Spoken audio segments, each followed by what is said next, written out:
కంచె గచ్చిబౌలి భూముల వ్యవహారాన్ని కీలక మలుపు తిప్పారు మాజీ మంత్రి కేటీఆర్. ఈ భూముల అమ్మకం వెనుక, ఈ భూములను కుదువ పెట్టి అప్పులు తేవడం వెనుక రాష్ట్ర సర్కార్కి ఓ బీజేపీ ఎంపీ సహకరించారంటూ బాంబు పేల్చారు. బీజేపీ కాంగ్రెస్ కుమ్మక్కై 400 ఎకరాల గచ్చిబౌలి భూములను అమ్మకానికి పెట్టిందంటూ కూడా ఆయన ఆరోపణలు చేశారు. ఇప్పుడు ఇవి హాట్ టాపిక్గా మారాయి. ఇప్పటిదాకా కంచె గచ్చిబౌలి భూములను కాపాడేది తామేనంటూ బీజేపీ రంగంలోకి దిగి ఆందోళనలు చేస్తుంటే కేటీఆర్ వ్యాఖ్యలతో ఒక్కసారి బీజేపీలో కలకలం మొదలైంది. ఇంతకీ ఆ బీజేపీ ఎంపీ ఎవరు? కంచె గచ్చిబౌలి భూముల వ్యవహారంపై 10,000 కోట్ల కుంభకోణానికి రేవంత్ సర్కార్తో కలిపి ఆ బీజేపీ ఎంపీ తెరలేపారన్న కేటీఆర్ వ్యాఖ్యల్లో వాస్తవం ఎంత? ఆ ఆరోపణలకు ఆధారాలేంటి? నిజంగా బీజేపీ ఎంపీ రేవంత్ రెడ్డికి సహకరిస్తున్నారా? ఎందుకు సహకరిస్తున్నారు? రేవంత్ రెడ్డితో లేదంటే కాంగ్రెస్ సర్కార్తో ఆ బీజేపీ ఎంపీకి క్విడ్ ప్రోకో జరిగిందా? జరిగితే దానివల్ల ఆ బీజేపీ ఎంపీకి లబ్ధి ఏంటి? ఆ బీజేపీ ఎంపీ పేరు కూడా త్వరలో బయటపెడతానని కేటీఆర్ ప్రకటించారు. అంతేకాదు ఈ అంశానికి సంబంధించి సిబిఐకి, సెంట్రల్ విజిలెన్స్ కమిషన్కి, అదేవిధంగా సెబీకి, ఆర్బీఐకి, అన్ని సంస్థలకు కూడా లేఖలు రాశారు కేటీఆర్. దీనిపై విచారణ జరపాలంటూ ఆయన డిమాండ్ చేస్తున్నారు.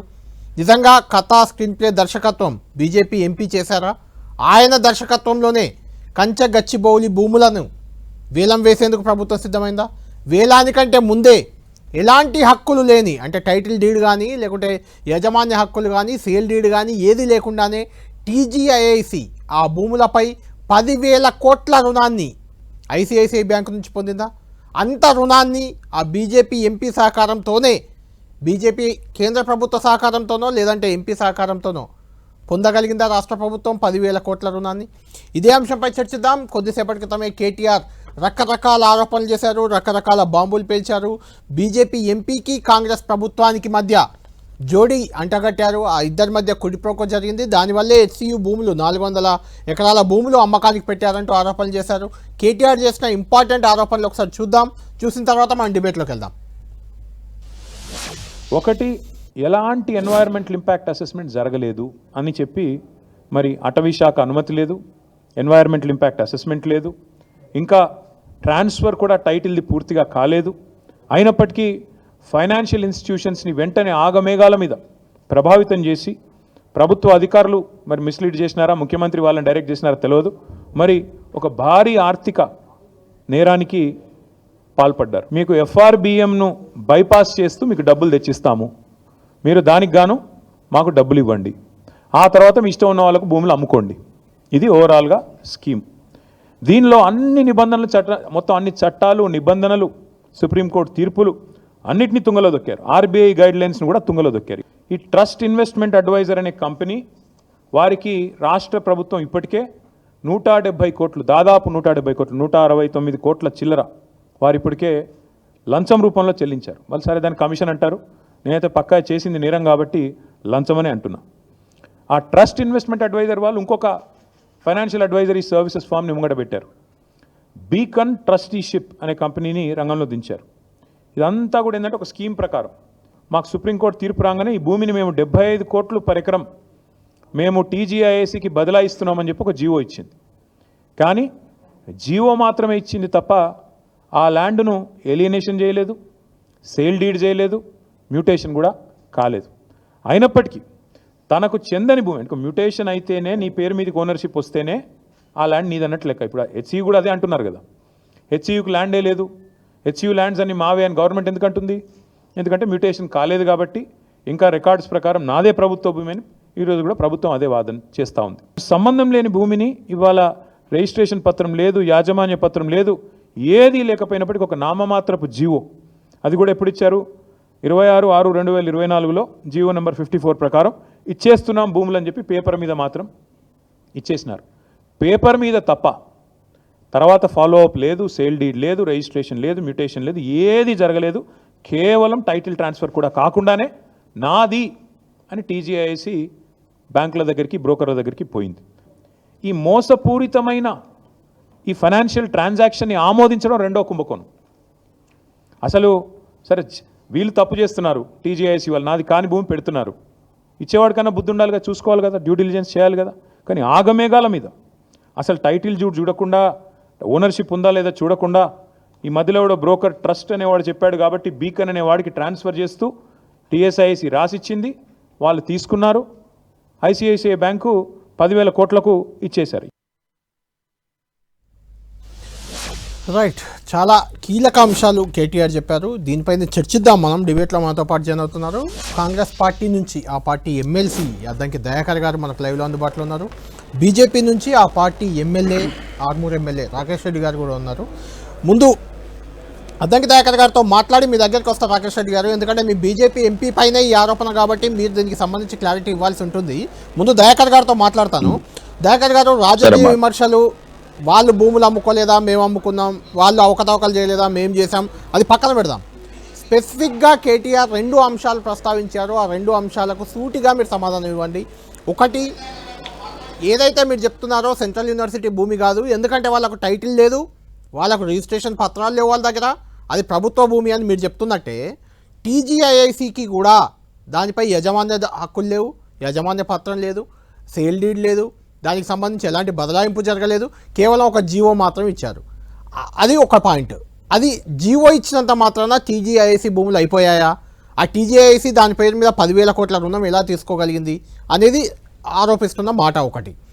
రెండో పాయింట్, ఈ 10,000 కోట్ల రుణం తేవడంలో ఒక బీజేపీ ఎంపీ సహకారం ఉంది. ఆయన ఈ ట్రస్ట్ అడ్వర్టైజర్స్ అనే ఒక కంపెనీ, అడ్వైజర్స్ అనే కంపెనీ, బీకాన్ ట్రస్టీషిప్ అనే కంపెనీ, వీటి మధ్యవర్తులుగా పెట్టి ఆ బీజేపీ ఎంపీఏ ప్రభుత్వానికి లోన్ వచ్చేలా చేశారు. ఎఫ్ఆర్బిఎం పరిధి దాటి ఉన్న లోన్ని తెప్పించారు, దానికి 170 కోట్లు చెల్లించారు. ఆ బీజేపీ ఎంపీకి కూడా క్విడ్ ప్రోకో కింద సంథింగ్ ఏదో జరిగింది, అదంతా నేను బయట పెడతాను 2-3 రోజుల్లో, వారం రోజుల్లో అని చెప్తున్నారు. అంటే బీజేపీ ఎంపీ ఎవరో ఒక బ్రోకర్ని తెచ్చి రేవంత్ రెడ్డికో మీ కాంగ్రెస్ ప్రభుత్వానికో పరిచయం చేయడంలో తప్పు లేదు. అది అలాంటివి ఏవో జరుగుతుంటాయి, ఎవరెవరో చేస్తుంటారు, దాన్ని నేను కూడా తప్పు పట్టను. కానీ ఇక్కడ మేము కాపాడేది, ఆ భూములు కాపాడేది మేమే అని బీజేపీ చెప్తుంది. ఆ భూములపై లోన్లు, ఆ భూములు అమ్మడానికి ప్రాసెస్ బీజేపీ ఎంపీ చేస్తున్నాడు అనేది మెయిన్ పాయింట్ ఇక్కడ. అది రాకేష్ రెడ్డి గారు కూడా దీనికి సంబంధించి క్లారిటీ ఇస్తారు. దానికంటే ముందు మీరు ఇవ్వండి. బీఆర్ఎస్ వాళ్ళు ఎవరు? బీఆర్ఎస్ వస్తున్నారు, బొల్లం మల్లయ్య యాదవ్ గారు మనతో జాయిన్ అవుతారు, మాట్లాడతారు. పాపం కానీ ఆయన కేటీఆర్ ప్రెస్ మీట్లో ఆయన పక్కనే ఉన్నారు, అందుకే ఆయన్ని పిలిచాం. అదే కానీ ఇప్పుడు రకరకాల ఆరోపణలు చేసినందుకు రకరకాల డాక్టర్లను చూపించాల్సిన సందర్భం వచ్చింది కేటీఆర్. పులకేసి 23 ఎవరో ఉంటారు చూసిన. మీ వీడియో ఇప్పుడే చూశాను, మీ వీడియోలో కూడా సూచన చేశారు ఆల్రెడీ. మరి ఇలాంటి పనికిరాని తుస్సుబాంబులు పేల్చే, ఇప్పుడు వెనకటికో శాస్త్రం ఉన్నది, ఏంటిది, నాన్న పులొచ్చే అని. నిజాలు చెప్పినా రేపు నమ్మలేని స్థితికి కేటీఆర్ దిగజారిపోయిన పరిస్థితి మనకు. నేను నిజంగా కూడా మనోళ్ళు కెమెరాలు పట్టుకొని ఏవో వాచ్ చేస్తూ ఉన్నారు, బాంబు బాంబు బాంబు అని. ఇది తుస్సు బాంబు, లక్ష్మీ బాంబు కూడా కాదు. ఇలాంటి ఒక పనికిరాని చెత్త స్టేట్మెంట్స్ ఇవ్వడం ద్వారా కేటీఆర్కు ఇంకా విలువ పెరుగుతుంది అనుకోవడం తప్పు. కానీ ఇక్కడ ఒక మాట, ఎంపీ ఎవరో నేరుగా చెప్పితే దమ్ముంటుండే.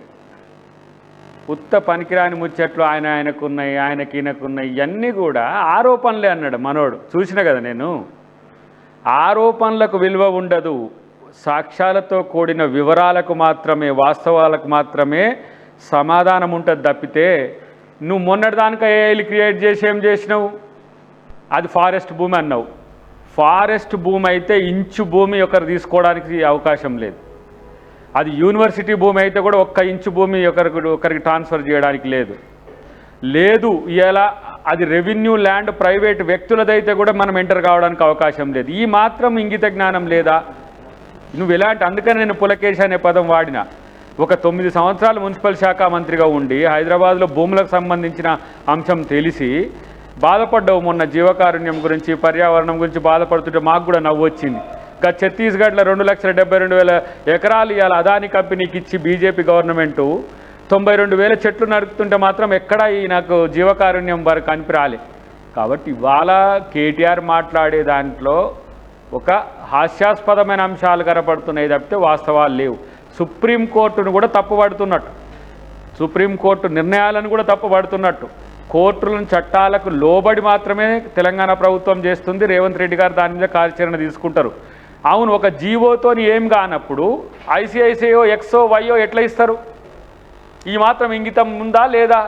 అంటే నిన్న రోజులు కేటీఆర్ను ఏదో ఇట్లా మూసిన పిడికిల్ లెక్క అనుకున్న తెరిచిపోయింది ఉత్త కేసు ఇదని. కాబట్టి పెద్దగా కేటీఆర్ దాని మీద మీరేదో బిగ్ బ్యాంగ్ చేస్తుంది కానీ చాలా ఇబ్బందులు ఉన్నాయి కేటీఆర్ పార్టీ. దయాకర్ గారు ఇక్కడ మీకు ఏం పాయింట్ అసలు కనిపించట్లేదా? టీజీఐఏసీకి ఎలాంటి యాజమాన్య హక్కులు లేవు, రిజిస్ట్రేషన్ కాలేదు, సేల్ డీడ్ కాలేదు, ఏం కాలేదు, ఒక జీవో వచ్చింది. ఆ జీవోతో 10,000 కోట్ల అప్పు ఈజీగా పుట్టేస్తుందా? మీకు నాకు వస్తుందా అలా? మరి అట్లాంటిది ఎట్ట చెప్పిండని ఆయనను పిలిచి అడుగు, 1 to 1 పెట్టు, పెడతాను ఈ మాత్రం ఇంగితం లేదా అని చెప్పి అడుగు, కేటీఆర్ని అడుగు. నేను మిమ్మల్ని అడుగుతున్నా, ఎలా ఇచ్చారు, ఏమన్నా ఉన్నాయా మీ దగ్గర, ఉన్నాయా అని అడుగుతున్నాను. ఇప్పుడు నేనేమంటున్నా అంటే ఆయనే పిచ్చోడు ఎర్రగడ్డ కేసో లేకపోతే వైజాగ్ కేసో అని మేమంటుంటే ఇప్పుడు ఆయనకి ఏం సమాధానం చెప్తాం మేము? అంటే ఇవన్నీ కూడా ఆరోపణలు నిరాధారమైనవి, సాక్ష్యాలు లేనివి. ఇలాంటి వాటికి మనం మాట్లాడితే మనల్ని కూడా డిఫరెంట్గా అనుకునే పరిస్థితి ఉంటుంది. కాబట్టి ఇప్పటికైనా ఆయన 2-3 డాక్టర్లకు చూపించండి, సైకాలజిస్ట్ను, సైక్రియాట్రిస్ట్ను, మెంటల్ డాక్టర్ను పెట్టి చూపిస్తానన్నా ఆయన స్టాండర్డ్ తెలుస్తాయి. కాబట్టి ఇట్లాంటివి పనికిరాని స్టేట్మెంట్స్ వల్ల ప్రభ వచ్చేది లేదు. రైట్. రాకేష్ రెడ్డి గారు, ఇక్కడ ఖచ్చితంగా మీరు రియాక్ట్ అవ్వాల్సిన అవసరం చాలా ఉంది. ఎందుకుందంటే హెచ్సియు భూములను మేమే కాపాడబోతున్నాం, కేంద్రంలో అధికారంలో మేమున్నాం, హెచ్సియు అనేది సెంట్రల్ యూనివర్సిటీ, అది కూడా మా పరిధిలో ఉండేదే, ఆ భూములను ఎక్కడికి పోనివ్వమని మీ ఎంపీలు, మీరు, మీ ఎమ్మెల్యేలు కూడా అక్కడికి పోయి ఆందోళన చేయడానికి ప్రయత్నం చేశారు, అడ్డుకోవడానికి ఆ భూములను అన్యాక్రాంతం కాకుండా. అంత కమిట్మెంట్గా కనిపించిన బీజేపీ ఇప్పుడు కొంత డిఫెన్స్లో పడ్డట్టు కనిపిస్తుంది. ఎందుకంటే ఆ హెచ్సియు భూములను తనఖా పెట్టి 10,000 కోట్లు ఐసిఐసిఐ బ్యాంకు నుంచి రుణం ఇప్పించడంలో మీ బీజేపీ ఎంపీదే కీలక పాత్ర అనేది కేటీఆర్ చేస్తున్న ఆరోపణ. ఆ ఎంపీ పేరు కూడా 1-2 రోజుల్లో బయట పెడతా అంటున్నారు. ఇంకా కొన్ని ఆధారాలు ఉన్నాయి, ఆధార సహితంగా బయట పెడతా అంటున్నారు. ఆ ఎంపీ కూడా గ్రేటర్ హైదరాబాద్ పరిధిలో ఉన్న ఎంపీ అని ప్రచారం జరుగుతుంది. ఏం చెప్తారు, ఇది నిజమా అబద్ధమా కేటీఆర్ చేస్తుంది? ఇప్పుడు ఫస్ట్ కేటీఆర్ గారు చేసింది ఏంటంటే చెడ్డి దోస్తులు ఆడిన నాటకం. ఇప్పుడు మొన్న ఇద్దరు కలిసి మద్రాసు పోయినారు, ఈ లంగోటి దోస్తులు ఇద్దరు. ఇప్పుడున్న ప్రస్తుత ముఖ్యమంత్రి రేవంత్ రెడ్డి గారు, ఇప్పుడు కేటీఆర్ గారు, ఇద్దరు పోయి ఏదైతే మా ధర్మానికి వైరస్ అని పోల్చిన ఒక అధినేత ఇంట్లో ఇద్దరు డిన్నర్ చేసినారు. అప్పుడు ఈ జరిగిన కుట్రకు అక్కడ తెరలేపారు ఇద్దరు. అంటే భారతీయ జనతా పార్టీ హెచ్సియు అంటే హైదరాబాద్ సెంట్రల్ వైపు, స్టూడెంట్ల వైపు, లేకపోతే పర్యావరణం గురించి కొట్లాడుతుంది. కాబట్టి కేటీఆర్ రేవంత్ రెడ్డి ఒకటయ్యారు. దాంట్లో ఆడిన నాటకం ఇది. దీన్ని సబ్జెక్ట్ డైవర్షన్ చేయడానికి, దానికి బదులుగా ఇదేది మొన్న 55 కోట్లది ఏదైతే ఈరేస్ కాస్క్ ఏదో కొన్ని రోజులు దాని జోలికి పోగా నేను మళ్ళా ఇట్లాంటి ఇద్దరు కుమ్మక్కై కుట్రబన్ని తెలంగాణ ప్రజలను ఒక డైవర్షన్ చేయడానికి ఆడుతున్న నాటకం.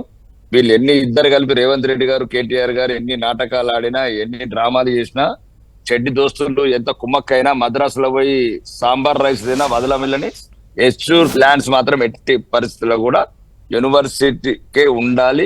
దాని ఉద్దేశం అదే. రెండోది, ఇప్పుడు నేను మొన్న వేరే డిబేట్లు కూడా చెప్పిన, ఎందుకు అంత పట్టు ఇప్పుడున్న ప్రభుత్వం కూడా 400 ఎకరాలు లేకపోతే బతకారైనా 400 ఎకరాలు ఇప్పుడు విద్యార్థులు ఉద్యమం చేస్తుండొచ్చు, బీజేపీ ఉద్యమం చేస్తుండొచ్చు, లేకపోతే పర్యావరణవేత్తలు ఉద్యమం చేస్తుండొచ్చు. దేని గురించి చెప్తున్నారు? స్టూడెంట్స్ అందరూ వాళ్ళ పేర్ల మీద రాయమంటున్నట్లున్నా ఈ రేవంత్ రెడ్డి సర్కార్ అమ్ముకుంటామంటున్నది, అడ్డంగా అమ్ముకుంటామంటున్నది. ఇంకా మీకు అదే రాకేష్ రెడ్డి గారు, రేవంత్ రెడ్డి సర్కార్ అమ్ముకోవడానికి లేకుంటే తనఖా పెట్టడానికి, అప్పు తెచ్చుకోవడానికి 10,000 కోట్లకు సహకరించింది బీజేపీ ఎంపీ అనేది కదా ఆరోపణ. అదే అంటున్నానండి నేను. మళ్ళీ దీన్ని డైవర్షన్ చేయడానికి రేవంత్ రెడ్డి, కేటీఆర్ అనే కుట్రలో భాగం. మీ ఎంపీ పాత్ర ఏమి లేదు ఇందులో. మళ్ళీ ఎంపీ లేదు, జింపీ లేదంటే అదొకటి. కేటీఆర్, రేవంత్ రెడ్డి మొన్న ఇద్దరు మద్రాసు పోయినరు, ఆ స్టాలిన్ ఇంట్లో మీద తిన్నారు.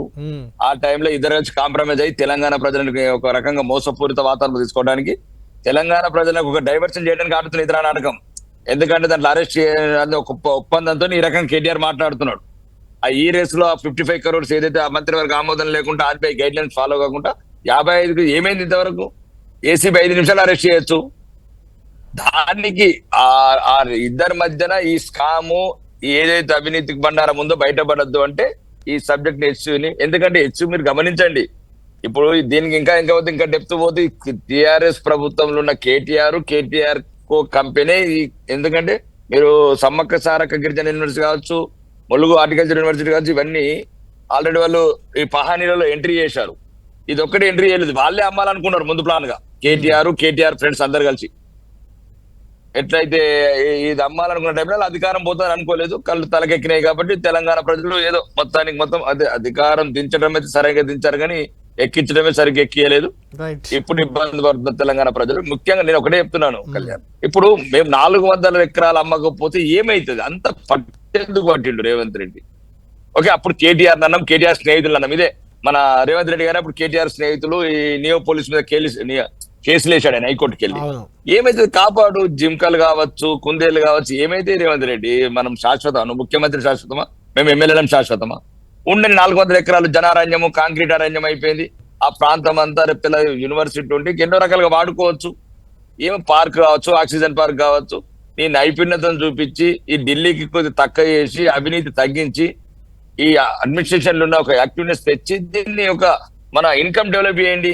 ఎంతసేపు ఢిల్లీకి పోవాలా, అప్పు తేవాలా, ఢిల్లీకి పోవాలా, 1,60,000 కోట్లు అప్పు అట్ట తెచ్చినావు, 2,40,000 కోట్లు ఇట్లా అవినీతికి ఇచ్చేసినావు. ఎటువై కాళేశ్వరం అన్ని పని చేసినావు. కాళేశ్వరం ఎటో పోయింది, టెలిఫోన్ స్కామ్ ఎటో పోయింది, నయం డైరీ దొరుకుతలేదు ఇప్పటి వరకు. మరి ఇంకా 16 నెలలు ఇంకెప్పుడు దొరుకుతుంది రేవంత్ రెడ్డి గారు?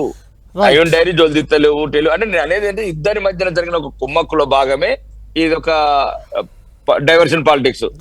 ఏంటంటే మళ్ళీ ఇది కూడా తెలుసుకోవాలా, ఇప్పుడు స్ట్రాంగ్ గా కొట్లాడేది కూడా ప్రతిపక్షంలో బీజేపీ కొట్లాడుతున్నది విద్యార్థుల తరపు నుంచి. ఢిల్లీకి ఆర్డర్స్ కావచ్చు ఇట్లా. కాబట్టి దానివల్ల ఒక డైవర్షన్ చేయడానికి నాటకం. ఇప్పుడు అదే కేటీఆర్ ప్రెస్ మీట్ లోనే కేటీఆర్ పక్కనే కూర్చున్న బొల్ల మల్లయ్య యాదవ్ గారు, మాజీ ఎమ్మెల్యే, మనకు లైవ్ లో జాయిన్ అయ్యారు. మల్లయ్య యాదవ్ గారు, మీరే చెప్పండి. అంటే వాళ్ళు అద్దంకి దయాకర్, రాకేష్ రెడ్డి గారు మాట్లాడింది విన్నారు. ఇదంతా వట్టి బోగస్, ఇది ఆరోపణ లేదు తప్ప ఇందులో వాస్తవం లేదు. అసలు బీజేపీ ఎంపీఏ లేడు అక్కడ. ఇదంతా ఓ డ్రామా, కేటీఆర్ ఆడుతున్న డ్రామా. ఆయన అరెస్ట్ తప్పించుకోవడానికి ఏది ఈ కార్ రేస్లో రేవంత్ రెడ్డితో కుమ్మక్కయ్యారు. విన్నారు కదా మీరంతా. ఏం చెప్తారు అసలు? రేవంత్ రెడ్డి కేటీఆర్ ప్రెస్ మీట్లో మీరు పక్కనే ఉన్నారు. కేటీఆర్ చేసిన ఆరోపణలో వాస్తవం ఉందా? ఒకవేళ వాస్తవం అయితే ఎంపీ పేరు చెప్పడానికి ఎందుకు ఆలోచన ఇంకా మీకు? ఇప్పుడు మేము రాజకీయ ఆరోపణలు కాదు చేసింది, డాక్యుమెంటరీ ఎవిడెన్స్తోని, సాక్ష్యాధారాలతోని విచారణ చేపట్టమని చెప్పేసి కేంద్ర ప్రభుత్వ ఆధీనంలో ఉన్న సంస్థలకి, బ్యాంకుకు సంబంధించి ఆర్బీఐ ఉంటుంది కాబట్టి ఆర్బీఐకి, సిబిఐకి విచారణ చేపట్టండి అని చెప్పేసి డిమాండ్ చేస్తున్నాం. కేవలం రాజకీయ ఆరోపణ కాదు ఇది. మేము సాక్ష్యాధారాలతో పాటిస్తే ఇవాళ 10,000 కోట్ల రూపాయలు అప్పు తీసుకొచ్చింది వాస్తవమా కాదా? ఈ అప్పు తీసుకొచ్చిన పైసలు దేనికోసం వాడిరు, దేనికోసం తీసుకొచ్చారు? అదే రకంగా ఏదన్నా రాష్ట్ర ప్రభుత్వానికి అప్పు తీసుకురావాలంటే కేంద్ర ప్రభుత్వ అనుమతితోని ఎఫ్ఆర్బిఎం నామ్స్ ప్రకారం ఆ షరతులకు లోబడి అప్పు తీసుకొచ్చుకోవాలి. మరి ఈరోజు ఒక ప్రైవేట్ ఏజెన్సీని అప్రోచ్ అయ్యి కమిషన్లు ఇచ్చి మధ్యవర్తులు పెట్టుకొని రికమెండేషన్లు చేసి బ్యాంకు నుంచి ప్రైవేట్ వాళ్ళు తెచ్చుకున్నట్టు ఒక ప్రభుత్వం నకిలీ పత్రాల్ని తయారు చేసి తీసుకొచ్చుకోవాల్సిన అవసరం ఏముంది? ఈ నకిలీ పత్రాలు వాస్తవానికి బ్యాంకు షరతులకు లోబడి లోన్ మంజూరు చేయడానికి సరిపోయే పత్రాలేనా? వీటన్నిటిని విచారణ చేపట్టమంటున్నాం. ఈ విచారణలో మేము రుజువు చేయకపోతే మా మీద మీరు చట్టపరంగా చర్యలు తీసుకోండి. మేము రుజువు చేయడానికి కావాల్సిన డాక్యుమెంటరీ ఎవిడెన్స్ ప్రభుత్వం, కేంద్ర ప్రభుత్వం చేయాల్సిన పనిని ఇవాళ రాష్ట్ర ప్రభుత్వం తప్పు చేసింది. ముఖ్యమంత్రి హోదాలో వాళ్ళ అధికారులను ఉపయోగించుకొని అధికార దుర్వినియోగానికి పాల్పడి అక్రమంగా దొడ్డిదారిన తెచ్చుకున్న ఈ పైసలు ప్రజలకు కూడా ఉపయోగపడలేదు. తెలంగాణ ప్రజల్ని దరిద్రులు చేయడానికి, అప్పుల బారిన పడేయడానికి చేసారు. రేపు ఈ దరిద్రాన్ని, అప్పుల్ని భరించాల్సింది రేపటి భవిష్యత్ తరాలు. కాబట్టి తెలంగాణని కాపాడుకోవడానికి బాధ్యత కలిగిన ఒక పార్టీగా, పార్టీ వర్కింగ్ ప్రెసిడెంట్ హోదాలో ఈరోజు మేము ప్రజలకు వివరించడానికి ప్రెస్ మీట్ పెట్టి చెప్పినాం. మీరు ఆ వాస్తవాలకు కట్టుబడి ఉంటారా లేదా? మీరు ఒప్పుకుంటారా లేదా? అవి వాస్తవాలు కాకపోతే విచారణ సంస్థలతోనే మీరు విచారణ చేపట్టండి. నిన్న మొన్నటి వరకు ఏమన్నారు? ఏఐని వాడుకొని మామూలుగా మీరు ఫ్యాబ్రికేట్ చేసి సోషల్ మీడియాలో నడిపించారు అంటారు. కేంద్ర ప్రభుత్వం సుమోటోగా తీసుకొని ఈ కేసుని విచారణ చేపట్టింది కదా, దానికి సంబంధించి ఆపింది కదా సుప్రీంకోర్టు. మరి దానికి సంబంధించి కేంద్ర ప్రభుత్వ అధికారులు ఈరోజు మామూలుగా పర్యావరణ శాఖకు సంబంధించిన వాళ్ళు వచ్చి పరిశీలిస్తున్నారు కదా. ఆడ జంతువులు ఉన్నాయా లేవా, వన్యప్రాణులు ఉన్నాయా లేవా, వాళ్ళ పరిశీలనలో కూడా బయటపడుతుంది కదా. వాళ్ళ బృందం కూడా ఫ్యాబ్రికేట్ చేసిరా, అది మేమా, నేనా, నువ్వా అనేది కాదు. విద్యార్థులు చేసిరా, ఎవరు చేసిన ఫ్యాబ్రికేషనా, వాస్తవమా? వాస్తవానికి కప్పిపుచ్చే ప్రయత్నం అధికారంలో ఉన్న ఈరోజు కాంగ్రెస్ నాయకులు చేస్తున్నారా, మేం చేస్తున్నామా అనేది వాస్తవాలు కూడా బయటపడతాయి కదా. మల్లయ్య యాదవ్ గారు, అద్దంకి దయాకర్ గారితో మాట్లాడదాం. నిజంగా నకిలీ పత్రాలతోనే ప్రభుత్వం అప్పులు తెచ్చిందా? ఈ అప్పులు తేవడానికి బీజేపీ ఎంపీ సహకరించారా? నిన్ననే ఇక్కడికి వచ్చింది ఎంపవర్డ్ కమిటీ, సుప్రీంకోర్టు వేసిన ఎంపవర్డ్ కమిటీ. అది అక్కడ పరిశీలించింది, గచ్చిబౌలిలో ఉన్న 400 ఎకరాలను పరిశీలించింది. అది ఫారెస్ట్ డిపార్ట్మెంట్కి సంబంధించిన కమిటీ, అది అందులో ఉన్నది ఫారెస్ట్ ఉన్నతాధికారి అందులో చైర్మన్గా ఉన్నారు. కాబట్టి ఖచ్చితంగా ఆ కమిటీ కూడా కలెక్టర్ని అదేవిధంగా వీసీని బాధ్యులను చేసి వాళ్ళపై రిపోర్ట్ ఇచ్చేందుకు సిద్ధమైనట్లు కూడా కొంత బయటకు లీక్స్ వస్తున్నాయి. చూడాలి ఏం జరగబోతుంది. కేటీఆర్ కూడా అదే కామెంట్ చేశారు, అధికారులపై కూడా చర్యలు తప్పవంటూ కామెంట్ చేశారు. నిజంగా అధికారులు విచారణ ఎదుర్కోబోతున్నారా, ఏం జరగబోతుంది? అద్దంకి దయాకర్ గారితో మాట్లాడదాం. అద్దంకి దయాకర్ గారు విన్నారు కదా, నకిలీ పత్రాలతో 10,000 కోట్ల లోన్ తెచ్చుకున్నారు ఆ భూములపై అనేది ఒక ఆరోపణ. ఈసీలో కూడా ఎక్కడా లేదు టీజీఐఏసీ పేరు. ఈసీ తీస్తే డాక్యుమెంట్లో వస్తుంది కదా, ఎక్కడా లేదు. అదైతే వాస్తవమే, డాక్యుమెంట్లు చూపిస్తున్నారు. దీనికి ఏం చెప్తారు మీరు? అసలు వాళ్ళకు ఏం కావాలనో వాళ్ళకన్నా అర్థమవుతుందా? నువ్వు ప్రశ్నలు అడిగే దాంట్లో ఏంటిది ఇప్పుడు వాళ్ళకి కావాల్సి? టీజీఐఐసీకి ఆ భూములపై హక్కులు లేవు. హక్కులు లేని టీజీఐఐసీ ఆ భూములను కుదవబెట్టి 10,000 కోట్ల రుణం తెచ్చింది. అలా రుణం తేవడానికి కేంద్ర ప్రభుత్వంతో మీడియేటర్ బీజేపీ ఎంపీ చేస్తారు, రేవంత్ రెడ్డికి సహకరించి. ఇది వాళ్ళు అడుగుతున్నారు. దశకం ఉందా? ఈసీ బయట మీ దగ్గర ఉందా? టీజీఐఐసీకి భూములు బదలాయించినట్టు మీ దగ్గర దశకం ఉందా? నేను అడుగుతున్నాను అది. జీవో ఉంది కదా, జీవో కాపీ తప్ప. జీవో అద్దంకి దయాకర్కు 10,000 కోట్లు ఇచ్చాను నేను అని జీవో ఇస్తే ఇచ్చినట్టు కాదు కదా. అంటే గవర్నమెంట్ ఆర్డర్ అనేది కూడా మామూలు గవర్నమెంట్ ఆర్డర్ ఉంది, మేము ఒప్పుకుంటున్నాం. గవర్నమెంట్ ఆర్డర్ ఉంది, కానీ బదలాయింపు జరగలేదు. ఆ తర్వాత కొంత ప్రాసెస్ ఉంటుంది కదా, ఆ ప్రాసెస్ కాలేదు అనేది ఆరోపణ. నేనేమంటున్నా, ఎవరో ఆధారాలు లేని ఆరోపణలు చేస్తే దానికి సమాధానం చెప్పమని మిమ్మల్ని అడుగుతున్నారు. మేము ఇలాంటి ఆలోచన లేని చర్యలు జనాల్లో, ఇది ప్రాపగండా అంటే ఇదే, వార్త కానిది వార్త చేయడం అనేదే కేటీఆర్ కానీ టీఆర్ఎస్ కానీ చేస్తున్నది. ఇంతకుముందు కూడా ఏఐ క్రియేషన్ కూడా అంతే, తర్వాత ఫారెస్ట్ ల్యాండ్ అనేది అంతే. ఇవన్నీ కూడా అబద్ధాల పునాదుల మీద. మీ దగ్గర ఇప్పుడు బొల్లం మల్లయ్య గారు పక్కనే ఉండి, ఒక నిమిషమే, బొల్లం మల్లయ్య గారు కేటీఆర్ గారు పక్కనే ఉన్నారు కదా, ఆ ప్రెస్ మీట్ పెట్టిండు కదా, అదేమైనా పత్రాలు 10,000 కోట్లు తెచ్చిన ఏమని చూపించమనండి. ఎందుకు ఆరోపణ? 10,000 కోట్ల రూపాయలు ఆల్రెడీ బ్యాంక్ నుంచి డిస్బర్స్మెంట్ గవర్నమెంట్కి వచ్చింది, అకౌంట్ వారు ఉందన్నా. అది ఆల్రెడీ మీరు కూడా ఒప్పుకున్నారు. ప్రభుత్వం 10,000 కోట్ల రూపాయలు ఐసిఐసిఐ బ్యాంక్ నుంచి తీసుకొని వచ్చింది. దానికి మధ్యవర్తి మామూలు డాక్యుమెంట్స్ లేకుండా ఒక సామాన్యుడు బ్యాంకుకు లోనుకు పోతే ఏ డాక్యుమెంట్స్ అయితే తీసుకుంటారో రుణం తెలియదంటున్నారు దయాకర్ గారు. నేను కాదు తెచ్చిర్రా అని వీళ్ళకి కాదు, వీళ్ళ దగ్గర ఏమైనా ఉందా అది చెప్పమంటున్నా. ఫస్ట్ మీరు తెచ్చారా తెలియదా దగ్గర ఉండటం ఏముంది, అది పబ్లిక్ డాక్యుమెంట్, బ్యాంక్ నుంచి ఆటోమేటిక్ గా వస్తుంది ట్రాన్సాక్షన్. పబ్లిక్ డాక్యుమెంట్ అయితే వినండి, ఇప్పుడు వినండి. పబ్లిక్ డాక్యుమెంట్ అయితే ఆథెంటిక్ అథారిటీ లేకుండా ఎవడైనా రూపాయి ఇస్తాడా? అదే కదా, అదే కేంద్ర ప్రభుత్వానికి సంబంధించిన బీజేపీ పార్లమెంటేరియన్ చోరో తీసుకొని ఒక ఏజెన్సీకి 170 కోట్ల రూపాయలు చెల్లించి మధ్యవర్తుల ద్వారా ఒక ప్రభుత్వం మధ్యవర్తులను నియమించుకోవాల్సిన అవసరం లేదు, మధ్యవర్తులకు కమిషన్లు ఇచ్చి లోన్లు అక్రమంగా తెచ్చుకోవాల్సిన అవసరం ఏంది అనేది కదా మా ప్రశ్న. దానిగా విచారణ చేపట్టమంటున్నాం, మేమేమి కాదనట్లే. ఇప్పుడు తప్పు మాదైతే మేము ఏ శిక్ష చేసినా కానీ సిద్ధం, దానికి విచారణ చేపట్టండి. ఇవాళ కేంద్ర ప్రభుత్వాన్ని డిమాండ్ చేస్తున్నది ఏంది? ఆర్బీఐని ఐసిఐసిఐ ఫండ్స్ మిస్యూజ్ అయినాయా లేదా, పక్కదో పట్టినాయా లేదా, మీ ఆర్బీఐ నామ్స్ ప్రకారం మీరు చర్యలు తీసుకోండి. లోన్ ఇచ్చే ప్రాసెస్లో ఆ డాక్యుమెంట్స్ ప్రాపర్గా ఉన్నాయా లేదా వెరిఫై చేయకుండా లోన్ ఎట్లా శాంక్షన్ అయింది? మేము ఆర్బీఐని విచారణ చేపట్టమంటున్నాం, సిబిఐని అడుగుతున్నాం.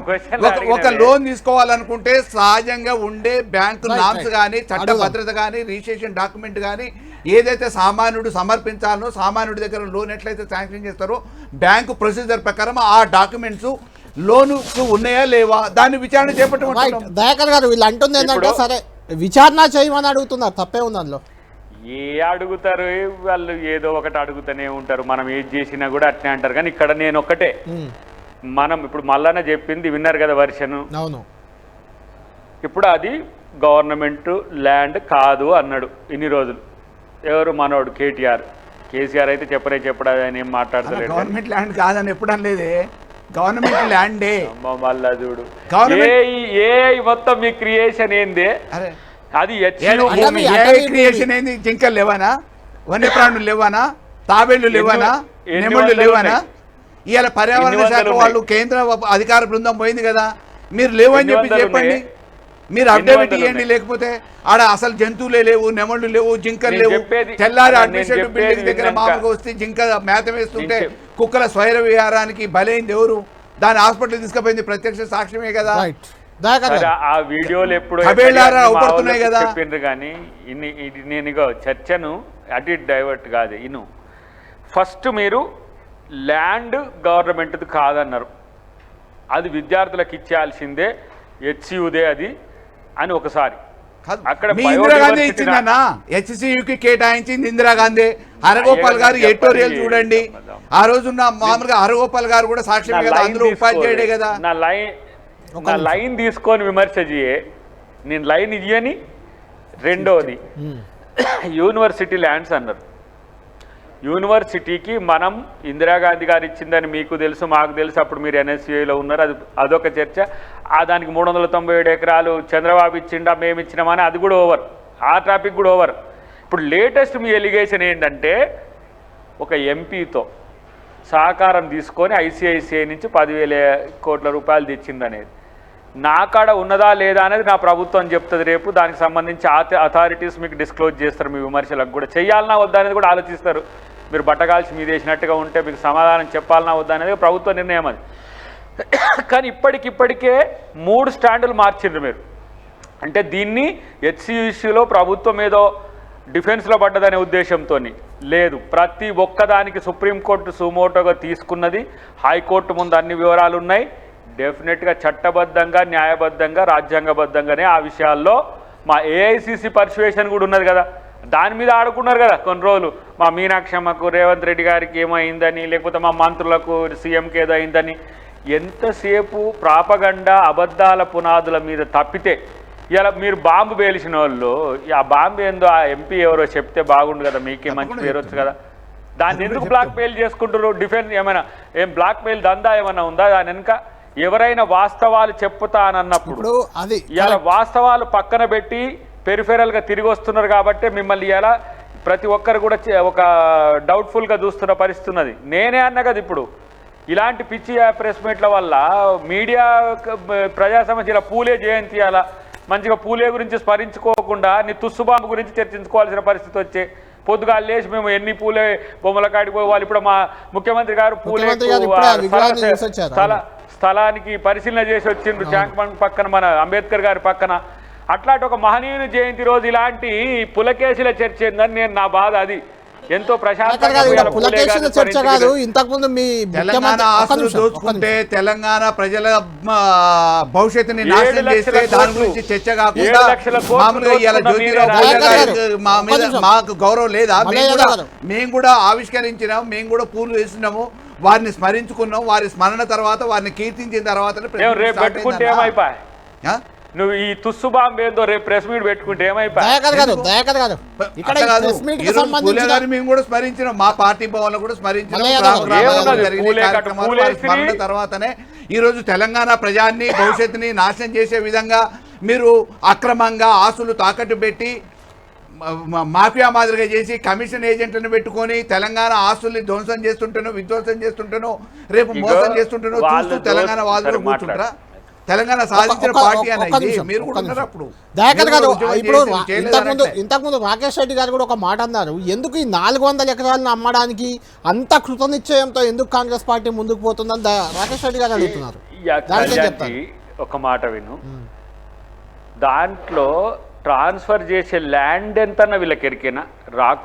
మష్రాక్ ఫార్మేషన్స్ బోంగా, పాండ్ బోంగా ఎంత TGICకి మనం చేసే అవకాశం ఉందో కూడా వీళ్ళకి ఎరికేనా? ఎంత భూమిని చదువు చేసిందో అన్న కూడా వీళ్ళకి ఒక అవగాహన ఉందా? కాపీ పంపిస్తానా నీకు? ఈసీ కాపీ పంపిస్తా. ఎందుకు ఇప్పుడు నాకు ఇప్పుడు వచ్చేసింది అది. నిన్న కేటీఆర్ గారు గ్రాఫిక్స్ ఏనా నాయన? మళ్ళీ అదొక పెద్ద పంచాయతీ. ఎందుకు అది కూడా ఏమన్నా మార్పింగ్ చేసిండ్రా మళ్ళీ? ఈసీలో ఆన్లైన్ లో ఎందుకంటే కూడా చూడొచ్చు కదా, మనం కూడా గవర్నమెంట్ చూడొచ్చు ఆన్లైన్ కదా, దానిలో ఉంది. సాంసెంట్ రిజిస్ట్రేషన్ మీ గవర్నమెంట్ మీద, మీ డిపార్ట్మెంట్ మీద, మీ అధికారుల మీద మీకు నమ్మకం అందుకే లేదా? నా దగ్గర ఒక వ్యాలిడ్ పాయింట్ ఉంది దయాకర్ గారు, నేనే అడుగుతా, ఒక వ్యాలిడ్ పాయింట్ ఉంది. అడగండి. రిజిస్ట్రేషన్ స్టాంప్స్ అండ్ రిజిస్ట్రేషన్ శాఖ అన్నారు కాబట్టి చెప్తున్నా, అంటే కేటీఆర్ చేసిన ఆరోపణే ఇందులో వ్యాలిడ్ పాయింట్ కూడా ఉంది. అదేంటంటే చెప్పండి. ప్రభుత్వ లెక్కల ప్రకారం ఒక మార్కెట్ వాల్యూ, రిజిస్ట్రేషన్ వాల్యూ అనేది ఒకటి ఉంటుంది. ఆ లెక్క ప్రకారం 400 ఎకరాలకి 26,000 ఏదో గజానికి ఉంది. ఆ లెక్కను చూసుకున్నప్పుడు 5,500 కోట్లే దాని వాల్యూ. 400 ఎకరాల వాల్యూ 5,500 కోట్లు. దాని ప్రభుత్వం రెవెన్యూ శాఖ ద్వారా, అది కూడా స్టాంప్స్ అండ్ రిజిస్ట్రేషన్స్ రెవెన్యూ శాఖలోనే ఉంటాయి. వాళ్ళు అంచనా వేసింది, మొదటిసారి ఒక కంపెనీతో అంచనా వేయించారు 30,000 కోట్లని, తర్వాత రెండోసారి ఇంకో కంపెనీతో అంచనా వేయించారు 20,000 కోట్లకు పడిపోయింది. ఫైనల్గా అది 16,000-17,000 కోట్లకు తెచ్చారు దాన్ని. అంటే 16,000-17,000 కోట్లకే అమ్మడానికి రెడీ అయిపోయారు ఏదో బాంబేకు తెలిసిన కంపెనీలకు, రియల్ ఎస్టేట్ కంపెనీలకు. అందుకోసమే ఈ కుంభకోణం అనేది ప్రధానంగా, అంటే డబ్బుల పరంగా చూసినప్పుడు ఇది కేటీఆర్ చేస్తున్న ఆరోపణ. ఇందులో నిజంగా వ్యాలిడ్ పాయింట్లు ఉన్నాయి కదా ఈ మూడు అయితే? ఏమున్నాయి చెప్పు. ఆరోపణలో ఏ కంపెనీ చెప్పమను? కంపెనీ పేరు కూడా చెప్పినట్టున్నాడు కేటీఆర్ గారు. ఇది ఒకటి ఫేక్ క్రియేట్ చేసుకొని వచ్చి వాళ్ళే ఊహించుకొని ఇట్లా వచ్చిండు, మళ్ళీ ఇట్లా వచ్చిండు, ఎల్ఐ వచ్చినప్పుడు ఈయన ఇట్లా వచ్చిండు. ఇప్పుడు అసలు కోర్టులో జరుగుతున్న దాని మీద కాన్సన్ట్రేట్ చేయండి. మీకు సోయి ఉంటే ఇప్పుడు కోర్టు ఏమి, ఒక సాధికారిక కమిటీ ఏం అంశాలను తెర మీదకి తెస్తున్నది, దేని విషయాల్లో ప్రభుత్వం కొంచెం మిన్నకుండా ఉండాలని చెప్తున్నది. ఇలాంటి ఇప్పుడు వాల్టా చట్టమా ఏదో కొత్తగా తెచ్చి ఆ చెట్లు నరికేటప్పుడు మీరు ఈ పర్మిషన్స్ తీసుకున్నారా, ఇట్లాంటివి అడుగుతున్నది తప్పితే ఆ భూమి టైటిల్కి సంబంధించి పర్యావరణ శాఖకు సంబంధించి కాబట్టి వాళ్ళు అంతవరకే కన్ఫైన్ అవుతారానా?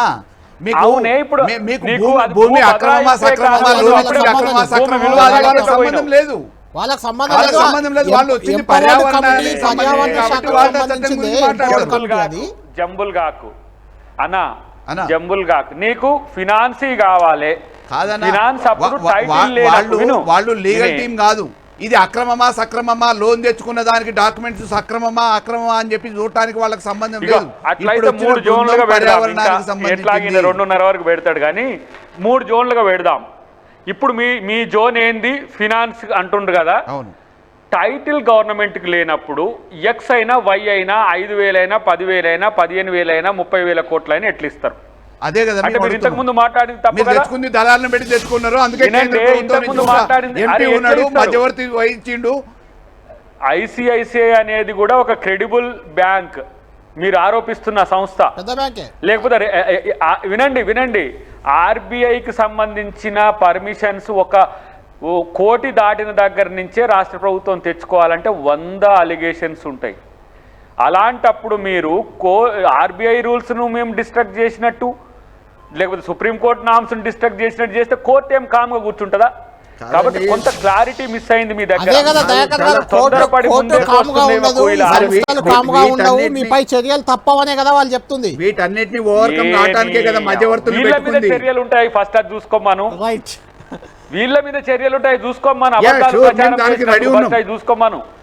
మేము ఆరోపించిన దాంట్లో నిజాలు లేకపోతే మీరు ఏ చర్యలు తీసుకున్నా కానీ చట్టపరంగా వాటికి కట్టుబడి ఉండటానికి మీరు విచారణ చేపట్టమని చెప్పి డిమాండ్ చేయండి. మాతో పాటు సిబిఐకి చెప్పండి, ఆర్బీఐకి చెప్పండి, లేకపోతే మీరు బహిర్గతం చేయండి. ప్రభుత్వ పరంగా మేము అసలైన ఆరోపణలు చేసామని మీరు డాక్యుమెంటరీ ఎవిడెన్స్ ప్రొడ్యూస్ చేయండి, మేము డిబేట్ పెడదాం. ఇగో కేసీఆర్ ని రమ్మనండి, మంచిగా కూర్చొని మాట్లాడదాం. మీ వంతో వేస్ట్ గా అది నమ్ముకోకరి. రాకేష్ రెడ్డి గారు చాలా సేపటి నుంచి ఉన్నారు, ఒక్కసారి రాకేష్ రెడ్డి గారితో మాట్లాడదాం. రాకేష్ రెడ్డి గారు సిబిఐకి లేఖ రాశారు కేటీఆర్, సెబీకి లేఖ రాశారు, ఆర్బీఐకి లేఖ రాశారు, సివిసి సెంట్రల్ విజిలెన్స్ కమిషన్కి లేఖ రాశారు. ఈ వ్యవహారంలో పెద్ద కుంభకోణం జరిగింది, దాన్ని బయటకు తేవాలి. ఐసిఐసిఐ బ్యాంకు కూడా నిబంధనలకు విరుద్ధంగా లోన్ ఇచ్చింది, నకిలీ డాక్యుమెంట్లతో లోన్ తెచ్చింది ప్రభుత్వం అనేది చాలా పెద్ద ఆరోపణ. ఇది దీనిపై నిజంగా కేంద్రం దర్యాప్తు చేస్తుందా, చేయడానికి సిద్ధంగా ఉందా? ఎందుకంటే ఇందులో మీ బీజేపీ ఎంపీ పాత్ర ఉందని అంటున్నారు కాబట్టి అనుమానం వస్తుంది. అలా మనకు అదే అంటున్నానండి. ఇప్పుడు ఉదాహరణకు కుదర దయాకరణ చెప్పినట్టు ఇవన్నీ పచ్చలేని ఆరోపణలు.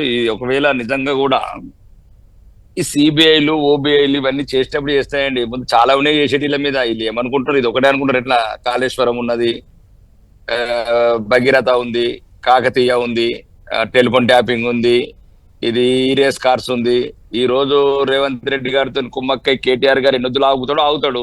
ఒక్కసారి మనం డైరెక్ట్ బహిరంగంగా చెప్తున్నాడు ముఖ్యమంత్రి గారు, మేము ఇయ్యమని, మా వాళ్ళని కాపాడుకుంటాం, మా బీఆర్ఎస్ వాళ్ళని డైరెక్ట్ చెప్తున్నాడు కదా. నన్ను ఢిల్లీలో చిట్టంటే చెప్పాడు, సిబిఐకి ఇయ్యం, ఇస్తే వాళ్ళ జుట్టు వీళ్ళ చేతిలోకి వస్తుంది, వీళ్ళ జుట్టు నా చేతుల్లో ఉండాలి బ్లాక్ మెయిల్ చేయడానికి. ఇప్పుడు ఇట్లాంటి 400 ఎకరాల కంచె గురించే కదా బ్లాక్ మెయిల్. ఇప్పుడు రేవంత్ రెడ్డి ఎవరికి వినకపోవడానికి కారణం ఏంది?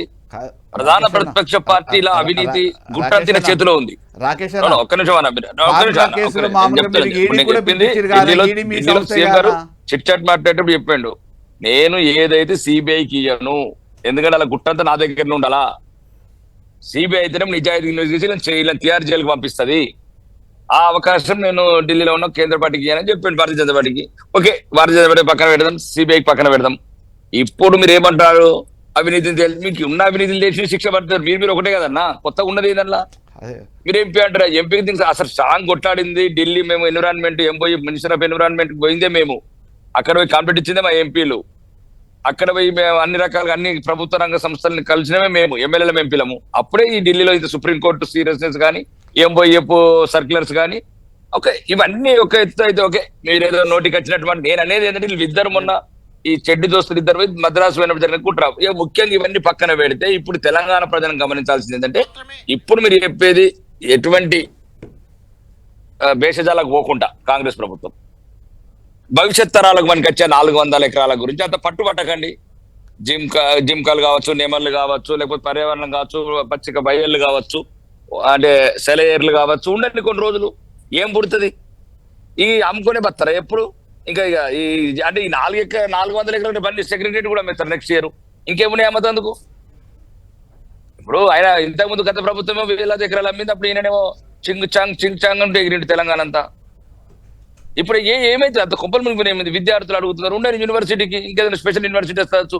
ఇప్పుడు ఆంధ్రప్రదేశ్ మైనింగ్ వచ్చింది, మనకి ఏదైనా వస్తవచ్చు. ఏమైతుంది? ఇంత ఎందుకు 400 ఎకరాలు కంపల్సరీ అమ్ముతాము. ఈ రెవెన్యూ రికార్డ్స్ కావచ్చు, ఇంకా డిఫెన్స్ రికార్డ్ కావచ్చు, ఫారెస్ట్ రికార్డ్స్ కావచ్చు. సబ్జెక్ట్ అది కాదు, భవిష్యత్ తరాలకు మనకి వచ్చే భూమి. అది ఒక జనారంజమైన కాంక్రీట్ జంగిల్ అయింది. కాబట్టి దయచేసి కాంగ్రెస్ ప్రభుత్వం కావచ్చు, రేవంత్ రెడ్డి గారు కావచ్చు, భేషజాలకు పోకుండా మరి ఏం కమిషన్ లో ఏంటో తలనొప్పి మాకు తెలియదు. కానీ మొత్తానికి అది భవిష్యత్ తరాలకు, సెంట్రల్ యూనివర్సిటీ యువతకు, మరి ముఖ్యంగా ప్రాంతంలో అంటే ఏవైతే కాంక్రీట్ జంగిల్ అయింది, ఇప్పుడు మేము చూసిన 20 ఏళ్ళకి ఇప్పటికీ అసలు అక్కడ అడుగు పెట్టడానికి కూడా వీల్లేదు, అంత పొల్యూషన్ అయింది. కాబట్టి ఎంతో కొంత ఉపయోగపడుతుంది భవిష్యత్ తరాలకు.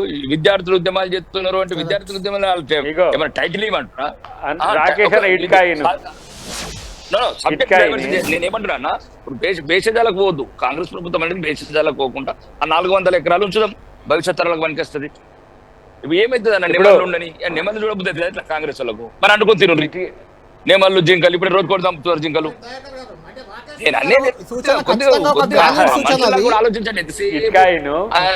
ఒక్క నిమిషం రాకేష్ రెడ్డి గారు, మీరు అన్న పాయింట్ అర్థమైంది. దయాకర్ గారు నేను అడుగుతున్నాను, రాకేష్ రెడ్డి గారిది వ్యాలిడ్ సూచన. కాంక్రీట్ జంగల్ గా ఫైనాన్షియల్ డిస్ట్రిక్ట్ మొత్తం మారిపోయింది.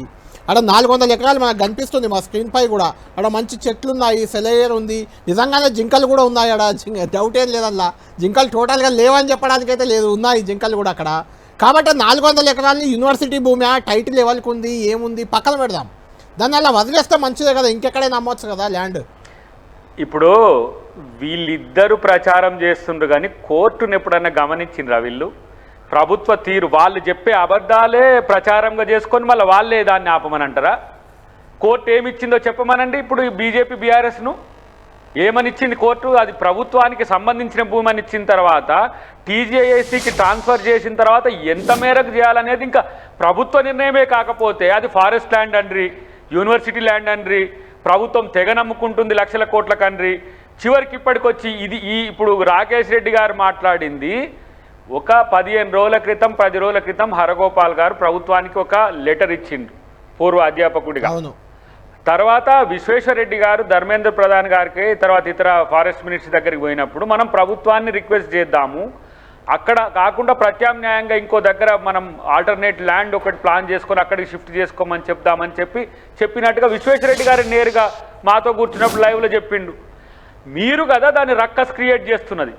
ప్రభుత్వం చేస్తున్నది ఏంది, మీరిద్దరు చేస్తున్నది ఏంది? ఇలా బీజేపీ బండి సంజయ్ లేకపోతే మన ఆయన పేరేంది కిషన్ రెడ్డి గారి సోషల్ మీడియా హ్యాండిల్స్లో ఎందుకు డిలీట్ చేసిండ్రు మీరు? ఈ రాంగ్ ప్రాపగండాతో కూడిన గ్రాఫిక్స్ను అది బీఆర్ఎస్ వాళ్ళు చేస్తే మీరెందుకు దాన్ని ట్రోల్ చేసిండ్రు? బీఆర్ఎస్ నుంచి బీజేపీకి, బీజేపీ నుంచి ఇంటర్నేషనల్ సోషల్ మీడియాకు. ఇదేనా మీరు వాస్తవాలను పక్కన పెట్టేసి ఈ రకంగా అబద్ధాలను క్రియేట్ చేయడం? ఫారెస్ట్ ల్యాండ్ అని అంటే సెంట్రల్ గవర్నమెంట్ కంట్రోల్లో ఉన్నప్పుడు స్టేట్ గవర్నమెంట్ అంటే అప్పిస్తుందండి. తలాతోకలేని నిర్ణయాలు కదా ఇవన్నీ కూడా, ఒకటికొకరు పొందడం లేదు కదా, వ్యక్తులు కాదు కదా. కేంద్ర ప్రభుత్వం, రాష్ట్ర ప్రభుత్వం ఉన్నది.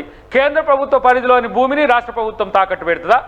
ఫారెస్ట్ ల్యాండ్ అయినా కేంద్ర ప్రభుత్వ అధీనంలోనే ఉంటుంది, సెంట్రల్ యూనివర్సిటీ భూమి అయినా కూడా కేంద్ర ప్రభుత్వ అధీనంలోనే ఉంటుంది.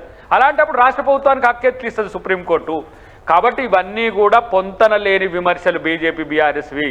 డెఫినెట్గా ఈ కస్టోడియన్గా ఉండేది కోర్టులు. తర్వాత మనకు గ్రీన్ ట్రిబ్యునల్ ఉన్నది, ఫారెస్ట్కి సంబంధించిన యాక్ట్స్ ఉన్నాయి, వాటికి సంబంధించి వాటికి లోపడే కార్యాచరణ తీసుకుంటుంది. ఇప్పుడు ఇంకా విద్యార్థులను, ప్రజా సంఘాలను రెచ్చగొట్టకపోవడం సంతోషం. ఇంకా ఇప్పుడు మనోడు డైవర్ట్ అయిపోయి డబ్బులు ఎక్కువ తీసుకుర్రని చెప్పి మళ్ళీ అటు ఎవరో ఎంపీ సహకరించడం, మళ్ళీ అటు డైవర్ట్ ఇచ్చిండ్రు. మీరు ఎన్ని డైవర్ట్ టాక్టిక్స్ చేసినా ప్రభుత్వం మీకు టెంప్ట్ కాదు, మీ ట్రాప్లో పడదు. ఇంకేమన్నంటే రేవంత్ రెడ్డి గారు ట్రాప్లో మీరు పడ్డరు. వాళ్ళు అంతర్జాతీయ స్థాయిలో రేవంత్ రెడ్డి గారిని ఎక్స్పోజ్ చేసుకోవాలని వాళ్ళ పైసలు ఖర్చు పెట్టుకొని చేసుకుని చేయండి. కాబట్టి చట్టాలను, న్యాయాలను గౌరవించే సంస్కృతి ఉంటే రాష్ట్ర ప్రభుత్వం, కాంగ్రెస్ ప్రభుత్వం, మా ఏఐసిసి కూడా దీని మీద ఎట్లాంటి అనేది నిజ నిర్ధారణకు సంబంధించిన అంశాల్లో అందరూ కూడా ఉన్నారు. దీంట్లో ఊరికైనా నిర్ణయాలు తీసుకుంటాడు రేవంత్ రెడ్డి గారు అనుకునే ఆలోచనతో నుండి ఆయన మీద వ్యతిరేకత్వం చేస్తున్న ప్రాపగండా తప్పితే వాస్తవాలు ఎక్కడ ఉన్నా దానికి నోట్ చేసుకుంటాం. వాస్తవాలకు సంబంధించిన అంశంలో ఇప్పుడు మనోడు రాకేష్ రెడ్డి గారు ఒక సూచన ఇచ్చిండు, అది అమ్మకండి అని అన్నాడు. అమ్మకండి అనేది అది డెమోక్రటిక్ అప్పీల్, ఒక తెలంగాణ ప్రజలుగా, ఒక పార్టీగా కాదు. విద్యార్థులు కూడా అట్లనే ఉన్నారు, సివిల్ సొసైటీ కూడా అట్లనే ఉన్నది. కానీ అక్రమం చేసింది, అన్యాయం చేసిందని దరిద్రపు ఆలోచనలు రాజకీయాలకు, ఇలాంటి జెన్యూన్ ఇష్యూస్వల్ల దొంగ రాజకీయాలు ఎందుకు అంటున్నాను నేను. మళ్ళీ ఇంకొక ఆయన ఎవరో చేసిండ్రు కాబట్టి మళ్ళీ ఇంకోటి ఇది నానాలే. ఎందుకు ఇది నానితే తెలంగాణ ప్రభుత్వానికి అవాస్ పాలవుతారు. ఎప్పటికీ అలాంటి పనులు చేయడు రేవంత్ రెడ్డి గారు, పార్టీ కూడా దానికి ఒప్పుకోదు, ప్రభుత్వం అలాంటి నిర్ణయాలే తీసుకోవట్లేదని చెప్పడానికే ఈ ప్రయత్నం చేస్తున్నా. అన్నిటికంటే ముఖ్యంగా ఇంకా అబద్ధాల పునాదుల మీద దాన్ని కొనసాగించే కుట్ర ఆపండి. అది కోర్టు పరిధిలో ఉన్నది, కోర్టు డైరెక్షన్స్ ఇస్తుంది. కోర్టు ఎట్లా డైరెక్షన్ ఇస్తే దాన్ని బట్టి ప్రభుత్వం నడుచుకుంటుంది. దానికి సంబంధించి ఒక స్టాట్యుటరీ బాడీని వేసిండ్రు, దానికి సంబంధించిన లేదు. మీరు కూడా ఫ్యాక్ట్ ఫైండింగ్ కమిటీ ఒకటి వేసి మీరు అబ్జర్వేషన్స్ ఇవ్వండి, మీకు నిజంగా చేతనైతే. ఆ పని చేస్తలేరు ఎవరు కూడా. ఇప్పుడు బయట కేవలం టీఆర్ఎస్, బీజేపీ, కాంగ్రెస్ కాదు కదా, ఒక క్రెడిబుల్ ఉన్న వాళ్ళు ఉన్నారు కదా, వాళ్ళందరూ కూడా అబ్జర్వ్ చేస్తున్నారు కదా. వాళ్ళు ఏం చెప్తున్నారో మాకు తెలుసు కదా, వాళ్ళని పిలిపించుకొని మాట్లాడుతుంది కదా సబ్ కమిటీ.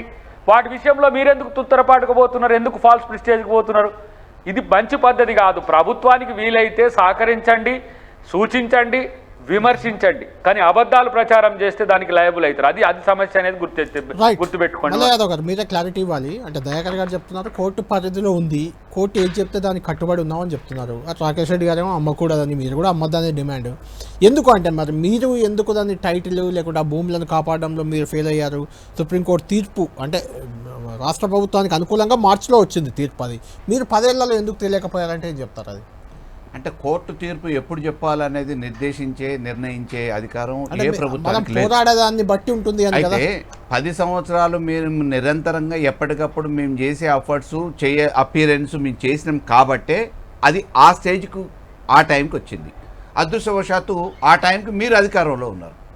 మేము 99 దెబ్బలు కొట్టిన తర్వాత పడబోయే చెట్టుకు 100వ దెబ్బ మీరు కొట్టే అవకాశం వచ్చింది. మీరు కొట్టిన దెబ్బకు పడ్డదని మీరు చెప్పుకుంటున్నారు, కానీ 99 దెబ్బలు మేము కొట్టిన తర్వాతనే చెట్టు పడ్డది.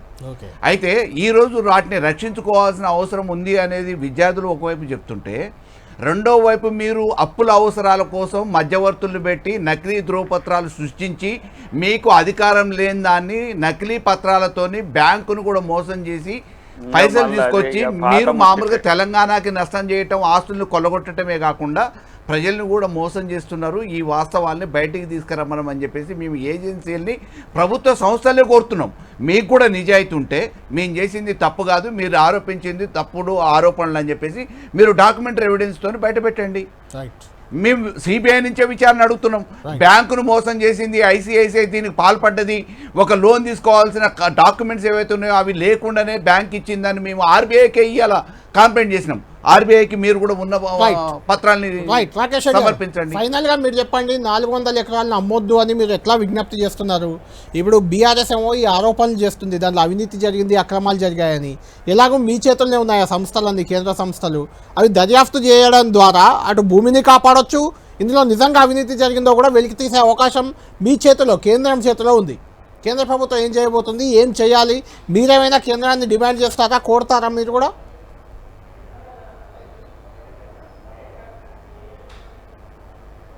రాకేష్ రెడ్డి గారు, ఇది రైట్. రాకేష్ రెడ్డి గారు ఫోన్ లైన్లో ఏదో అంతరాయం ఉన్నట్టుంది. అద్దకి దాకా గారు ఫైనల్గా చెప్పండి, దీనికి కంక్లూజన్ ఏంటి? అంటే సుప్రీంకోర్టు ఏది చెప్తే అది 17వ తేదీ ఏదో విచారణ ఉంది కాబట్టి ఆ సుప్రీంకోర్టు చెప్పిందే ఫాలో అవుతారా, లేదంటే విద్యార్థులు, ప్రజా సంఘాలు, పార్టీలు అన్నీ కూడా కోరుతున్నాయి ఆ 400 ఎకరాలను అలానే గ్రీనరీగా ఉంచమని. సుప్రీంకోర్టు ఏం చెప్పినా ఏం చేసినా ప్రభుత్వం కొంచెం వెనక్కి తగ్గి దాన్ని గ్రీనరీగా అట్లా కాపాడే ప్రయత్నం ఏమైనా చేస్తుందా? బీఆర్ఎస్ మాదిరిగా, బీజేపీ మాదిరిగా ప్రజల సొమ్ములు తెగ నమ్మడం కాంగ్రెస్ పార్టీ విధానం కాదు. ఇక్కడ స్పష్టంగా 4,23,000 ఎకరాలు సేకరించినవి, 50,000 కోట్ల పైచిలకు భూములు అమ్మిండ్రు. హైదరాబాద్ చుట్టే 100 కోట్లకు ఒక ఎకరం అమ్మిండ్రు నియోపోలిస్లో. అక్కడ ఆ రోజు అమ్మితే వాళ్ళు పరపతి అన్నారు. నేను అంటున్నా, ఈరోజు నేను రాకేష్ రెడ్డి గారికి ఒక మాట చెప్తున్నా. మీరు ఛత్తీస్గఢ్ దండకారణ్యంలో 2,72,000 అభయారణ్యాన్ని నరుకుతుండ్రు, ఆపండి. మరి 92,000 పైచిలకు చెట్లను నరుకుతుండ్రు, మీరు ఆపండి. 100 ఏండ్ల చెట్లు అక్కడ పర్యావరణం కాదా? మీ ప్రభుత్వం ఉన్న దగ్గర ఎట్లా చేస్తున్నారు? మీకెందుకు మరి జీవకారుణ్యం మీద లేదు, పర్యావరణం మీద మీకెందుకు లేదు? కాబట్టి చెప్పేటప్పుడు నీతులు చాలా చెప్పొచ్చు. ఇక్కడ 400 ఎకరాల విషయంలో మేము ఏమైనా అమ్ముతామని చెప్పేసి మీకేమన్నా తాకీదు ఉందా? అసలు మీరే అంటున్నారు అసలు ఆ భూమి మీదా కాదా అని అంటున్నారు. అప్పుడే అమ్ముతున్నారు అనే చర్చ ఎందుకు తెస్తున్నారు? ఆల్రెడీ వచ్చినాయి కదా, టెండర్ కూడా పిలిచారు కదా, టెండర్ కాల్ఫర్ చేశారు కదా. ఏమి టీజీఐఎస్కు సంబంధించిన అంశంలో మేమేం చేయాలనే దగ్గర మా ప్రభుత్వ ప్రణాళిక. రేపు కోర్టు దాన్ని పూర్తిగా వాయిడ్ చేసి మీరు దాని మీద పట్టించుకోకండి అంటే ఏమవుతుంది? అప్పుడు మేము ఆర్డర్ కావాల్సిందే కదా. అవును, మరి కోర్టుని దాటి ఎందుకు పోతామని అనుకుంటున్నారు మీరు? మీరు కాదు కదా వేసింది, అక్కడ పర్యావరణ ప్రేమికులు వేసిండ్రు, మన హెచ్సియుకు సంబంధించిన వాళ్ళు వేసిండ్రు. నేనంటున్నా అసలు కొట్లాడింది నేను, కొట్లాడినప్పుడు లేరు, వచ్చినాక నాది అంటున్నారు అందరూ. అనండి, ఎందుకంటే ప్రభుత్వం అంటే 6 నెలల కాలంలోనే కేసు కొట్లాడి సాధించినారన్న. 6 నెలలే అది, 6 నెలలేనే అది. మార్చిలో వచ్చింది, 6 నెలల్లోనే. వినండి, 3 నెలలే, 6 నెలలు కూడా కాదు. దీని మీద స్పెషల్ ఒక ట్రీట్మెంట్, ఒక టీంని వేసి దాన్ని ఎగ్జిక్యూట్ చేసింది 6 మంత్స్లోని అది అయింది. మనోడు 9 సంవత్సరాలు అంటున్నాడు కదా, ఆ 9 సంవత్సరాల్లో వాళ్ళు 23 ఎకరాలు ఇంకో కంపెనీకి ఇచ్చిండ్రు. 20 ఏళ్ళ నుంచి నడుస్తుంది, రాజశేఖర రెడ్డి పీరియడ్ నుంచి కూడా ఫైట్ అవుతుంది. అయితేనే ఫైట్ కాదు, మధ్యన ఇప్పుడు అక్కడ కట్టిన బిల్డింగ్లు ఏదైతే ఇప్పుడు మీరు అంటున్న 400 ఎకరాలకు అడ్జసెంట్గా ఉన్న భూములలో 23-30 ఎకరాలకు సంబంధించి హైరైజ్ అయినాయి. మరి మీరే పర్మిషన్స్ ఇచ్చింది, మరి దాని గురించి కొట్లాడినట్టు అని మిమ్మల్ని ఎట్లా అనుకోవాలి? కాబట్టి తెలంగాణ ప్రభుత్వం తప్పు చేయడానికి అవకాశం లేదు. ప్రజలు దీంతో తప్పుడు సమాచారాలను సోషల్ మీడియాలోనో ఆర్టిఫిషియల్ ఇంటెలిజెన్స్తోనో చేస్తున్న ప్రాపగండాను తెలుసుకున్నారు. నేనేమంటున్నా, సెల్ఫ్ ఇంటెలిజెన్స్ను వాడండి, ప్రజల కోసం వాడండి. ప్రభుత్వాన్ని విమర్శించడం కొరకు, అబద్ధాలను ప్రచారం చేయడం కొరకు వాడకండి అని చెప్పి ప్రతిపక్షాలకు, విపక్షాలకు, ప్రజాపక్షాలకు కూడా, అంటే పౌర సమాజానికి కూడా నేను నా విజ్ఞప్తి. 100 ఎకరాలు నరికింది అవాస్తవం, ఆడ వన్యప్రాణులు లేనిది అవాస్తవమా? ఏది అవాస్తవం? రాకేష్ రెడ్డి గారు, మొత్తానికి హెచ్సియు భూ వ్యవహారం మాత్రం, భూ వివాదం రోజుకో మలుపు తిరుగుతుంది. సుప్రీంకోర్టు ఎంపవర్డ్ కమిటీ కూడా నిన్నొచ్చి విచారణ చేసి వెళ్ళింది. అది ఫారెస్ట్ ల్యాండ్ కాకపోయినా అక్కడ ఫారెస్ట్ లక్షణాలు ఉన్నాయి ఆ ల్యాండ్, కాబట్టి దాన్ని అటవీ భూమిగానే కేటీఆర్ చెప్తున్నారు. ఇందులో 10,000 కోట్ల కుంభకోణం ఉందంటున్నారు. ఒక బీజేపీ ఎంపీ నకిలీ పత్రాలతో 10,000 కోట్ల రుణం రాష్ట్ర ప్రభుత్వానికి వచ్చేందుకు, అది ఐసిఐసిఐ బ్యాంక్ లాంటి దాని నుంచి వచ్చేందుకు సహకరించారనేది కేటీఆర్ ఆరోపణ. దీనికి సంబంధించి సెంట్రల్ విజిలెన్స్ కమిషన్కి, సిబిఐకి, ఆర్బీఐకి అన్నిటికీ లేఖలు కూడా రాశారు. చూద్దాం ఏం జరగబోతుంది. హెచ్సియు భూ వివాదం ఏ మలుపులు తిరగబోతుంది, ఇది ఎవరి మెడకు చుట్టుకోబోతుంది, వేచి చూద్దాం. ఇది లంచ్ అవర్ డిబేట్.